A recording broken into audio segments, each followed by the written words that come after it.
We are looking at how to pronounce this name as well as how to say more interesting and often confusing names in English, some of the most mispronounced ones in fact. So make sure to stay tuned for those. How do you say it? Well, there are two slightly different ways of pronouncing it. In British English it is said as Ulothrix, Ulothrix, with just a clear U sound at the beginning.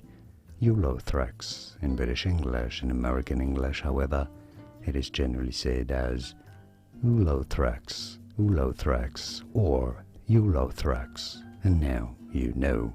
Here are more videos on how to pronounce more interesting words and names whose pronunciations aren't always obvious. Many get them wrong.